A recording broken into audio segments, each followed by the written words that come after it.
not a game, it's a rich thing. Greg Sophia के साथ चौबारे में मगन था। नीचे किचन से आने वाली आवाज़ें इसकी सरगर्मी में मुहिल हो रही थी, लेकिन सोफिया की कुर्बत ज़्यादा अहम थी। तहम नौली के भोंगने पर वह तवज्जो देने के लिए मजबूर हो गया। ग्रेग ने चौबी फर्श पर लेटकर तख्तों की जुर्री से नीचे झांका। नाना चेहरे से खून साफ कर रहे थे। अंकल ब्राड के हाथ फिजा में थे। माँ के चेहरे पर हरास का साया था। ग्रेग ने दूसरी जुर्री से आंख लगाई। वहाँ 3 अजनबी मौजूद थे। 2 के हाथ में गन थी। ओ गॉड! ग्रेग ने खुद से सरगोशी की। होंठों पर उंगली रखकर सोफिया को खामोश रहने का इशारा किया। एहतियात से उठा और सोफिया के करीब आ गया। क्या हुआ है? ग्रेग ने इसके कान में कुछ कहा। सोफिया के चेहरे पर भी खौफ नमूदार हो गया। हमें पुलिस को फोन करना है। तुम्हारा फोन कहाँ है? गोदाम में। गोदाम?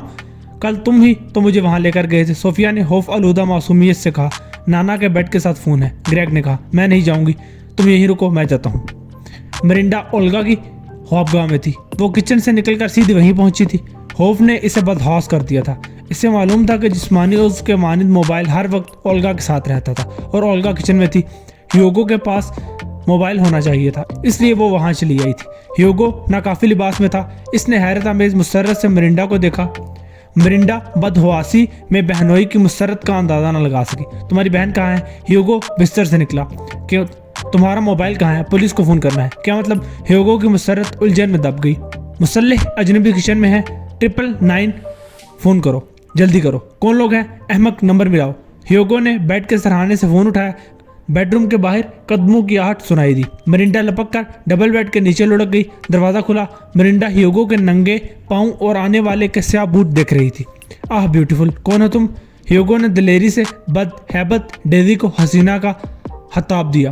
फोन मुझे दे दो। डेजी ने नागिन की तरह फनकार मारी। एक फोन करने दो डार्लिंग। जवाब में डार्लिंग की टांग हरकत में आई। ह्यूगो बिस्तर पर गिरा। इसके मुंह से बेसाहता गाली निकली। मरिंडा ने अपने मुंह पर हाथ रखा हुआ था। उठो, बाहर चलो। डेजी की फनकार सुनाई दी। स्टैनले के कमरे में फोन बेकार था। ग्रेग वापस चौबारे में सोफिया के पास आ गया। वो दोनों चौबी फर्श पर लेटे हुए थे। ग्रेग ने जुरी से आंख लगाई। ग्रेग ने बाप को नीम बरहना हालत में देखा। कमसिन ग्रेग के दिमाग में गुस्से और खौफ की खिचड़ी पक रही थी। वो हमें मार देंगे। सोफिया रोने लगी। अभी हम जिंदा हैं, हम मदद लेंगे। तुम्हारा फोन गोदाम में कहाँ रखा है? मेरा बस्ता वहाँ रह गया था, इसमें है, हम वहाँ जाएंगे। ग्रेग ने कहा। वो हमें देख लेंगे। सोफिया ने सरगोशी की। हम किचन की सीढ़ियों से बचेंगे। चौबारे से छज्जे पर उतरकर हम जीरी तिरछी छत के जरिए किनारे पर जाकर कूदेंगे। ग्रेग ने समझाया। वसूल लेंगे और चोट भी लगेगी। बहादुर बनो, बर्फ की वजह से चोट नहीं लगेगी। मैं पहले कूदूंगा, फिर तुम्हें उतार लूंगा। तुम्हें सिर्फ डलवान छत के किनारे तक आना है। मरिंडा काफी देर तक बेड के नीचे लेटी रही। डेजी इसके लिए सबसे ज्यादा खतरनाक थी। बिलाहिर 11 साल बेटे टॉम के ख्याल ने इसे मुतहरिक होने पर मजबूर कर दिया। फोन के लिए इसे गेस्ट कॉटेज तक जाना था। वहां इसका फोन हैंडबैग में रखा था। वो डरते डरते बेड के नीचे से निकली। हॉपगाह का दरवाजा खुला था। मरिंडा ने बाहर झांका, कोई नहीं था। सीढ़ियां भी खाली थी।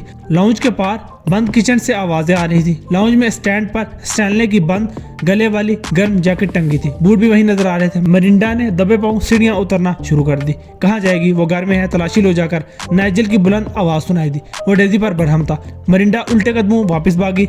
कमरे में जाने की बजाय इसने चौबारे का रुख किया। डेजी वहां भी आ सकती थी। मरिंडा ने घबरा के इधर उधर देखा। वहां बहुत कम सामान था। दिल की धड़कन बढ़ती जा रही थी। मरिंडा ने खिड़की खोल के बाहर झांका। यह बस्ता हवा ने इसे लर्जा दिया था। वो खिड़की बंद करके मौसर कपबोर्ड के पास आई। कोई जाए पनाह नहीं थी। मजबूरन खुद को मोड़ तोड़कर कपबोर्ड में घुसी और दरवाजा बंद कर लिया। कुछ देर बाद चौबारे में कदमों की आहट उभरी। दिल की धड़कन मरिंडा को लगा जैसे कानों में ढोल बनकर बज रही हो। वो अपनी बेसाहता चीहों का गला घूंट रही थी। इसे यकीन था कि वो जाए बना कतई गैर महफूज है। कदमों की आहट कपबोर्ड के करीब आई। मरिंडा ने तारीकी में सख्ती से आंखें भींच ली।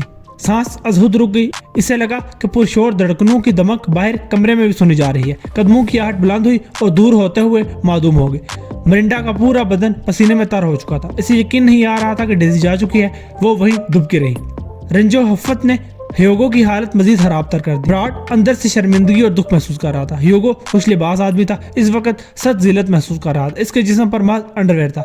लॉन्ड्री किचन के साथ है। ह्यूगो ने कहा, वहां से कोई लिबास या तौलिया मुझे ला दो। डेजी तलाशी लेकर वापस अंदर आ रही थी। इसने ह्यूगो की इल्तिजा सुनकर कहका लगाया। ताहम वो लॉन्ड्री में गई और एक तौलिया निकाल कर ह्यूगो की तरफ उछाला। वो औरत मरिंडा कहाँ है? नाइजल ने डेजी से सवाल किया। वो घर में नहीं है। घर में नहीं है तो बाहर होगी, एल्टन ने राय दी। वो नाइट गाउन में बाहर कदम नहीं रख सकती। नाइजल ने सोचते हुए कहा, सारे मोबाइल फोन यहाँ होने चाहिए, गैराज, कॉटेज और गोदाम चेक करो, किसी की गाड़ी में कोई मोबाइल फोन तो नहीं है। ब्राड लोगान और बच्चों के बारे में सोच रहा था। मैं गैराज में जाती हूँ, तुम दूसरी जगहों पर देखो। डेजी ने एल्टन को इशारा किया और अचानक ह्यूगो उछलकर नाइजल पर झपटा। दूसरों की तरह ब्राड भी इसकी तरफ से बेफिक्र था। ह्यूगो ने इसकी बेफिक्री का फायदा उठाते हुए कमाल जुर्रत का मुजाहरा किया था। एल्टन ने गन निकाली ही नहीं थी और डेजी ने हथियार रख दिया था। ह्यूगो ने नाइजल को गन इस्तेमाल करने का मौका दिए बगैर इसे गोंस पर रख लिया। नाइजल किचन काउंटर से टकराया लेकिन गन नहीं छोड़ी। एल्टन नाइजल की मदद के लिए आगे गया। इसी वक्त स्टैनले ने मुस्तरिब नोली को आज़ाद कर दिया। नोली बोंगता हुआ लपका। डेजी मेज पर से गन उठाने वाली थी। ओल्गा ने दूसरी तरफ से प्लेट उठाकर इसे मारी। डेजी ने झुकाई देते हुए नौली के पहलू में लात मारी। नौली की गुर्राहट का अंदाज बदल गया। वो किचन के कोने से फरार हो गया। एल्टन ने अकब से ह्यूगो को बाजू में भर लिया। ह्यूगो ने जोर मारा लेकिन एल्टन ने इसे दबोच के ऊपर उठा लिया। ब्राड सख्त गुमगु की कैफियत में था। आगे कुआं और पीछे खाई वाली बात थी। दिलो दिमाग आपस में जंग आजमाते। इसका दिमाग चिल्ला रहा था कि कर्ज की दलदल से निकलने की कोशिश में वो दूसरी खाई में गिरता चला जा रहा है। अंदर ही अंदर गहराई में, तारीकी में इसकी पूरी फैमिली इसके साथ डूब रही है। नाइजल के चेहरे पर खून नजर आ रहा था। इसने कहर आलूदा नजरों से ह्यूगो को देखा और गन वाला हाथ सीधा कर लिया। नहीं, ओल्गा चीख मारकर आगे बढ़ी। स्टैनले ने इस तरारी रद्द-ए-अमल के तहत बेटी का बाजू पकड़ा। नाइजल ने हाथ घुमाकर ओल्गा को निशाने पर रखा। प्लीज डोंट शूट, स्टैनले ने फरियाद की। Daisy, Nigel गुर्राया। डेजी बिला ताअम्मुल आगे बढ़ी और गन का दस्ता ह्यूगो की पेशानी पर बजाया। ह्यूगो दर्द और अज़ियत से मचला। डेजी ने दूसरी मरतबा इसकी नाक को निशाना बनाया। इसकी चीख बुलंद हो गई। एल्टन ने इसे छोड़ा तो बल खाकर जमीन बोस हो गया। नाक और पेशानी से खून उबल रहा था। ओल्गा ने चीख मारी और बाप से हाथ छुड़ाकर डेजी से टकराई। डेजी को गन इस्तेमाल करने का मौका न मिला। ओल्गा ने बिल्ली की तरह इसके मुंह पर पंजा मारा। नाइजल ने ओल्गा का निशाना लिया लेकिन एल्टन भी डेजी की मदद के लिए तैयार था। हाथापाई में गोली डेजी या एल्टन को भी लग सकती थी। नाइजल की हिचकिचाहट ने स्टैनले को उकसाया। इसने इस्तेमाल शुदा फ्राइंग पैन उठाकर नाइजल पर हमला किया। नाइजल ने बर वक्त सर को बचाया लेकिन अचटती हुई जर्ब कनपेटी पर लगी। गन इसके हाथ से निकल गई। स्टैनले ने गन को काबू करने की नाकाम कोशिश की। हथियार कुर्सी से टकराकर फर्श पर फिसला और ब्राड के कदमों में जा गिरा। ब्राड बेसाहता झुका और गन उठा ली। नाइजल और एल्टन ने बनज़रे आए ब्राड को देखा। इन्हें बदली हुई ड्रामाई सूरत हाल का इदराक हो गया। ओल्गा और स्टैनले की मज़ाहमत भी थम गई। इनकी नजरें ब्राड पर थी। लम्हों का खेल था। ब्राड को लगा कि वो सदियों से गन लिए वहां खड़ा है। फैसला कुन मरहला था। दो इंतहाओं के दरमियान खींचकर इसका वजूद दो टुकड़े हो गया था। असाब रेजा रेजा हो गए थे। वो दो राहे पर खड़ा था। ऐसा सदियों पर भारी लम्हा इसकी जिंदगी में आएगा। वो 1000 साल सोता रहा तो ऐसा ख्वाब न देख पाता। किचन में सन्नाटा था। वक्त की नब्ज साकिन थी। हर निगाह ब्राड पर थी। इसने गोया गुमगु की कैफियत में हाथ में पकड़ी गन को देखा। गन घुमाकर बैरल से पकड़ा। हाथ आगे करके दस्ते की जानिब से गन का रुख नाइजल की तरफ कर दिया। ग्रेग और सोफिया लरजते कामते गोदाम में पहुंचे। वहां 2 अदद बड़े हीटर माहौल को गरमा रहे थे। गोदाम के अंदर मध्यम रोशनी थी। टॉम सोफे पर महवे हाफ था। ग्रेग सीढ़ी के जरिए छत पर आया। वहां अनाज की बोरियां और 2 बिस्तर पड़े थे। कल रात अपनी बहन कैरोलिन की वहां पर आमद पर वो सोफिया को लेकर चौबारे में चला गया था। कैरोलिन टॉम के मान हालात से बेखबर कंबल के नीचे मीठी नींद सो रही थी। टॉम और कैरोलिन को बेदार करने का कोई फायदा नहीं था। ग्रेग ने दूसरे बिस्तर से सोफिया का बिस्तर उठा के टटोला और मोबाइल निकालकर सीढ़ी से वापस आ गया। इसने मोबाइल ऑन किया लेकिन स्क्रीन तारीख थी। सोफिया ने इसके हाथ से मोबाइल लेकर देखा। बैटरी खत्म हो गई है। इसने बुरी खबर सुनाई। चार्जर कहाँ है? ग्रेग सिट पिटा कर रह गया। मालूम नहीं, सोफिया ने बसोरते हुए कहा। No no. ग्रेग ने मुंह बनाया। सोफिया की आंखों में सुरही नमदार हुई। ओके ओके कोई बात नहीं। ग्रेग ने इसे गले लगा लिया। आई एम सो सॉरी, कुछ और करते हैं। इसने पुरसोच अंदाज इख्तियार किया। माम मुझे और कैरोलिन को मोबाइल कैरी नहीं करने देती, इसने कहा। टॉम के पास भी नहीं है। सोफिया बोली। नाना की गाड़ी में होना चाहिए। गुड।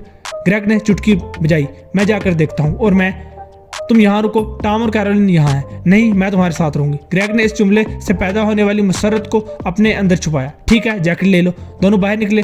तारीक और धुंध ने इन्हें अपनी आगोश में ले लिया। बर्फबारी रुकने का नाम नहीं ले रही थी। वो गोदाम के यार्ड से गुजरते हुए गैराज की तरफ गए। साइड डोर हमेशा की तरह गैर मुकफ्फल था। वहाँ कोई खिड़की नहीं थी। ग्रेग रोशनी करके फेरारी की तरफ बढ़ा। फेरारी लॉक थी। ग्रेग ने मायूसी से अंदर देखा। क्या ये लॉक होती है? सोफिया ने इस्तफसार किया। नहीं, शायद ल्यूक ने लॉक कर दी। चाबियां कहाँ हैं? घर में वापस जाना पड़ेगा, ग्रेग ने कहा। स्नोप्लो बर्फ हटाती जा रही थी। इसके पीछे पुलिस की गाड़ियां और पुलिस के अक्कम में जैगवार थी। स्टीयरिंग व्हील पर गालो और रकबी नशिस्त पर इसकी माँ थी। माँ की आंखें बंद थी। कार्ल गालो के बराबर में बैठा हुआ था। ड्यू ड्रॉप इन पहुंचकर उन्होंने वैन को कब्जे में लिया। वैन से इन्हें हुलिया बदलने की विग, मूंछे, चश्मे वगैरह मिले थे। ताम वारदात करने वाले कौन थे इसका अंदाजा नहीं किया जा सकता था। वहाँ स्टाफ ने कोई काम की बात नहीं बताई थी। ये फर्ज करना हमाकत थी कि वो ड्यू ड्रॉप में रुके हुए थे। वो वहाँ गाड़ी तब्दील करने आए थे। फ्रैंक की हिदायत पर पुलिस शुमाल की सिमत बढ़ी, वो जगह जगह गाड़ियां चेक कर रहे थे। गालो को उन पर शक होने लगा। गैंग शुमाल की सिमत में है, स्नोब्लो इस मोड़ पर थी जहां से स्टीप फॉल ज्यादा दूर नहीं था। गालो ने स्टैनले को बराह रास्त इतला देने का फैसला करते हुए दूसरी गाड़ी में फ्रैंक को फोन किया। स्टैनले से फोन पर राब्ता नहीं हो पा रहा है। स्नोब्लो स्टीप फॉल से करीब है, मैं इससे मिलना चाहती हूँ। भूल जाओ, फ्रैंक ने इनकार किया। गैंग को जल्द से जल्द पकड़ना है, मैं 1 मिनट ज़ाया नहीं कर सकता। मुमकिन है स्टैनले किसी किस्म की मदद कर दे। नहीं, फ्रैंक ने टका सा जवाब दिया। जहन्नुम में जाओ, मैं कैबिनेट ऑफिस से बात करती हूँ। गालो ने पत्ता फेंका और फोन बंद कर दिया। ज्यादा इंतजार नहीं करना पड़ा, फ्रैंक की कॉल आ गई। मुझे धमकाने की जरूरत नहीं है, मैं तुम्हारी माँ का ख्याल रख रहा हूँ। वो बोला, शुक्रिया, बहुत शुक्रिया, गालो ने कहा। ह्यूगो पर गशी तारी हो रही थी, ओल्गा रो रही थी। स्टैनले को सदमे ने मफलूज कर दिया था। वो बेटे को तक रहा था, आंखों में गुस्सा, ताज्जुब और मायूसी थी। इसका बेटा आस्तीन का सांप निकला। ब्राड इस हद तक जा सकता है, स्टैनले शॉक में था। खुद ब्राड का हाल दगरदू था, सब कुछ ही गलत हो गया था। फैमिली जान गई थी कि वो भी इस ग्रुप का हिस्सा है और ये इंकशाफ हुआ भी अनोखे अजियतनाक अंदाज में। बहुत कम वक्त था, पुलिस जल्द ही वारदात की तह तक पहुंचने वाली थी। किरदार बेनकाब होने वाले थे। ब्राड की तबाही यकीनी थी, इसने बकिया तमाम जिंदगी कानून के आगे भागना था। ह्यूगो और स्टैनले को बेदस्तपा कर दिया गया था। बांधने के लिए रस्सी और तारों के टुकड़े इस्तेमाल किए गए थे। मेरा फोन दे दो, ब्राड ने नाइजल से कहा। अदाकारी का ड्रामा खत्म हो गया था। कोई कॉल क्रेमलिन आ जाएगी तो मुझे शायद मुदाखलत करना पड़ जाए। नाइजल ने शिकायत का मुजाहरा किया। ब्राड ने इसे घूर कर देखा और आंखों ही आंखों में कहा, भूलो मत कि मैंने गन वापस की थी। नाइजल ने कंधे उचकाकर फोन ब्राड को पकड़ा दिया। तुम दगाबाज, तुम क्यों कर फैमिली? ओल्गा की जुबान लड़खड़ा गई। वो जुमला मुकम्मल करने से कासिर थे। गम, गुस्से और बेयकीनी के इंतहा ने इसे कंग कर दिया था। मैं बहुत मकरूज था, मजबूर था, ब्राड ने कमजोर आवाज में कहा। किसने मजबूर किया था? तुम हमेशा से अपने ही दुश्मन थे, स्टैनले ने साथी से कहा। अपना मुंह बंद रखो, डेजी ने दखल अंदाजी की। इसके अंदर क्या है? स्टैनले की मशकूक नजरें मेज पर पड़ी परफ्यूम की बोतल पर थी। मैंने कहा ना बकवास बंद करो। डेजी खड़ी होगी। टीवी ऑन करो, नाइजल ने एल्टन से कहा। क्रिसमस के प्रोग्राम्स की खबरों पर बर्फानी तूफान गालिब था। मौसम की खबरों ने सुबह के औकात में तूफान का जोर टूटने की तवक्कात का इजहार किया था। लैंग क्रूजर कितनी दूर है? नाइजल ने इस्तफसार किया। 1 मील, ब्राड ने जवाब दिया। हम रोशनी होते ही रवाना हो जाएंगे, नाइजल ने ऐलान किया और अपने फोन पर नंबर मिलाने की कोशिश करने लगा। अपना फोन दो, इसने एल्टन से कहा। मानी हेज फिक्रों से ब्राड ने अंदाजा लगा लिया कि नाइजल क्लाइंट के पायलट से बात करना चाह रहा है। इसने बात खत्म की और ब्रेकिंग न्यूज चलने लगी। किचन में सन्नाटे का राज था, यानी डालबरी की बोतल में वायरस है। स्टैनले की आवाज में अंदेशे थे। ये कारनामा अंजाम दिया है तुमने, ओल्गा ने नफरत से कहा। मोडोबा 2 लाइलाज है, जहां भी इस्तेमाल किया गया तुम लोग भी साथ मारे जाओगे, स्टैनले ने वार्निंग दी। मैं इस वक्त बरतानिया की हदूद से बाहर रहूंगा, नाइजल ने कहा। ब्राड चौंक उठा। नाइजल ने एंटीवायरस की बजाय वायरस बताया था। ब्राड इसका मतलब समझ रहा था, लेकिन असल मंसूबे से बेखबर था। अगर नाइजल वायरस गाहक के हवाले कार के मुल्क से फरार हो जाएगा तो एल्टन और डेजी कहाँ जाएंगे? वायरस बरतानिया में कब और कहाँ इस्तेमाल होगा और वह खुद कहाँ होगा? बड़ा सवाल यह था कि हैरी में कहाँ जाएगा। तुम्हें इस पागलपन का अंजाम पता है? स्टैनले ने ब्राड की तरफ देखा। मैंने कर्जा बेबाक नहीं किया तो वैसे भी मरूंगा। वो रकम की वजह से तुम्हें हलाक नहीं करेंगे, हमें मार देंगे, डेजी ने जहरीले अंदाज में कहा। कितना कर्ज है? स्टैनले ने सवाल किया। 2.5 लाख पाउंड। किस मद में? तुमने तो जुआ बंद कर दिया था। मैं महारत से खेल रहा था, लेकिन दरमियान में बदकिस्मती का तवील वक्फा आ गया। बदकिस्मती? ओल्गा ने जहर हुंद लहजे में कहा। तुम अहमक हो, उन्होंने कसदन तुम्हें मौका दिया और कर्ज बढ़ता रहा। इन्हें तुम्हारी जरूरत थी, कर्ज में फंसा कर वो तुम्हें इस्तेमाल करना चाहते थे। तुम्हारी मदद के बगैर क्रेमलिन में ऐसी वारदात नामुमकिन थी। तुम ऐसे बात कर रही हो जैसे कर्ज तुम देती रही थी। ब्राड ने बेयकीनी से ओल्गा की तशरीह पर तबसरा किया। मैं वकील हूँ, ऐसे अफराद से मेरा साबका पड़ता रहता है, हम कोई रास्ता निकाल सकते हैं। स्टैनले ने ब्राड को मुखातिब किया। ताहिर हो चुकी है, ब्राड ने नफी में गर्दन हिलाई। कितने बेगुनाह लोग मारे जाएंगे, इतनी बड़ी कीमत अदा करके भी तुम नहीं बचोगे। तुम इस वक्त भी इस्तेमाल हो रहे हो, ओल्गा ने कहा। इस वक्त ब्राड का फोन बोलने लगा। इसने कॉल वसूल की और मुस्तर वक्त में राब्ता मुनक़ता कर दिया। एंटोनिया गालो पुलिस के साथ पहुंच रही है, ब्राड ने नाइजल से कहा। वापस घर में दाखिल होकर फेरारी की चाबियां हासिल करना ग्रेग के लिए खतरनाक मुहिम से कम नहीं था। कई मरतबा वो नजरों में आते आते रह गया। घर की वसत और जोग्राफिया से आगाही से बचाती रही। ग्रेग को सोफिया का ख्याल भी सता रहा था। सोफिया गैराज में थी, वो ल्यूक की गाड़ी फोर्ड में बैठी थी। चाबियां हासिल करने में तवक्को से ज्यादा वक्त सर्फ हो रहा था। वो किचन के करीब लॉबी के साथ स्टोर में छुपा हुआ था। मुंह में कपड़ा ठोसकर इनको लॉन्ड्री में डाल दो, नाइजल ने हुक्म जारी किया। मेरे शोर को डॉक्टर की जरूरत है, ओल्गा ने फिक्रमंदी से कहा। शुक्र करो इसे गोरगन की जरूरत नहीं है। एल्टन ने तीनों के बंधन चेक किए और मुंह में तौलिया ठोंस दिया। बाद अज़ां बारी बारी तीनों को लॉन्ड्री के मखसूस छोटे से कमरे में पहुंचा दिया। और से सुनो, नाइजल ब्राड की तरफ मुतवज्जो हुआ। पुलिस यहाँ आए तो बाहर जाकर आराम से बात करना, जाहिर करना कि सब कुछ ठीक है। तमाम लोग सो रहे हैं। ब्राड ने नाइजल की अंदरूनी कशीदा कैफियत महसूस कर ली। खुद इसकी हालत ऐसी थी कि गोया वो फायरिंग स्क्वाड के सामने खड़ा हो। अगर उन्होंने अंदर आने के लिए कहा, इनको किचन में ले आना, हम लॉबी के साथ स्टोर में महदूद रहेंगे। जल्द अज जल्द इनसे जान छुड़ाना। गालो पुलिस के हमरा है, वो क्रेमलिन की सिक्योरिटी चीफ है, वो लाजमी डैडी से मिलना चाहेगी। ब्राड ने दूसरा नुक्ता उठाया। इनकार कर देना। नाइजल ने कहा, यह कैसे मुमकिन है? नाइजल की आवाज़ बुलंद होगी। वो क्या करेगी? तुमको मार गिराएगी। इससे कहना दफा हो जाओ। ब्राड ने ठंडी सांस ली और मुर्दनी से कहा, ठीक है, लेकिन मरिंडा को संभालो, वो ऊपर चौबारे में होगी। मरिंडा ऊपर चौबारे के चौबी फर्श की जुरी से ब्राड को देख और सुन रही थी। ब्राड की दगाबाजी मुनकशिफ हो चुकी थी। पुलिस की आमद का जानकर मरिंडा की हिम्मत और उम्मीद में इजाफा हो गया था। इसने तैयार कर लिया था कि पुलिस को हाली हाथ नहीं जाने देगी। मरिंडा ने फिलफौर चौबारा छोड़ दिया। वो सीधी ब्राड के कमरे में रूपोश होगी। इसने खिड़की से बाहर झांका, वहाँ कुछ नहीं था। वो खिड़की से हटने वाली थी जब स्नोप्लो की झलक नजर आई। इस वक्त ब्राड के कमरे के बाहर आहट हुई। मरिंडा फुर्ती से पलटी और एक बार फिर बेड के नीचे पनाह ले ली। नॉली के भौंकने की आवाज़ पर ब्राड ड्राइंग रूम में आया। नॉली ने दोनों अगले पैर खिड़की के निचले हिस्से पर रखती हुई थोतनी खिड़की के साथ लगी थी। ब्राड ने शीशे में से देखा। दरख्तों में से एक बड़ा ट्रक निकला। ट्रक की छत पर नारंगी रोशनी घूम रही थी। ट्रक के सामने बर्फ हटाने के लिए एक लंबा चौड़ा वजनी ब्लेड रास्ता साफ कर रहा था। स्नोप्लो के पीछे एक कार थी, वो आगे। ब्राड ने बाआवाज़ बुलंद कहा। नाइजल खिड़की के करीब आ गया। सुबह की रोशनी धुंधली फिजा से नबरदाज थी। हम स्टोर में हैं। नाइजल खिड़की से हट गया। स्नोप्लो के पीछे आने वाली जैगवार घर के सामने रुकी। कार से निकलने वाली औरत गालो थी। ब्राड बैरूनी दरवाजे से अंदर आया। इसे खोलकर बाहर देखा।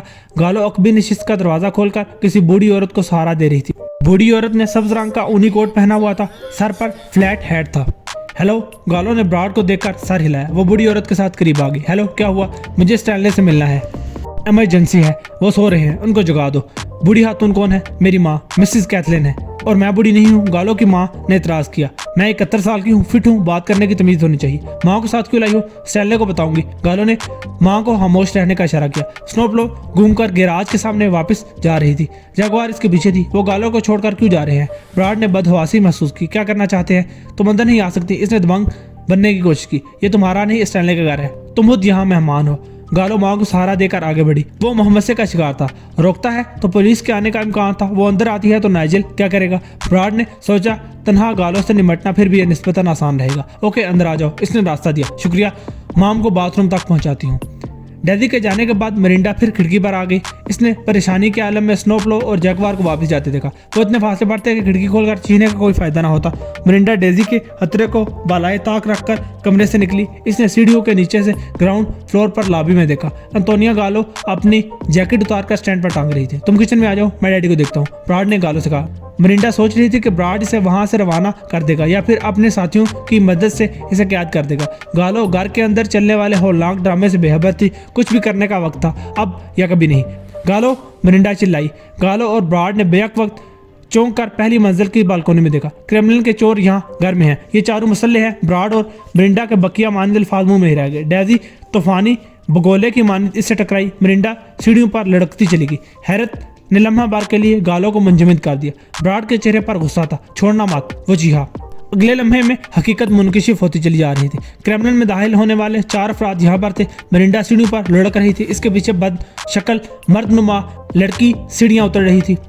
लड़की गार्ड्स के बताए गए हुलिये के मुताबिक नहीं थी, लेकिन भेस बदलने का सामान वैन से बरामद हो चुका था। यकीनन चारों में से हर एक अपने असल हुलिये में था।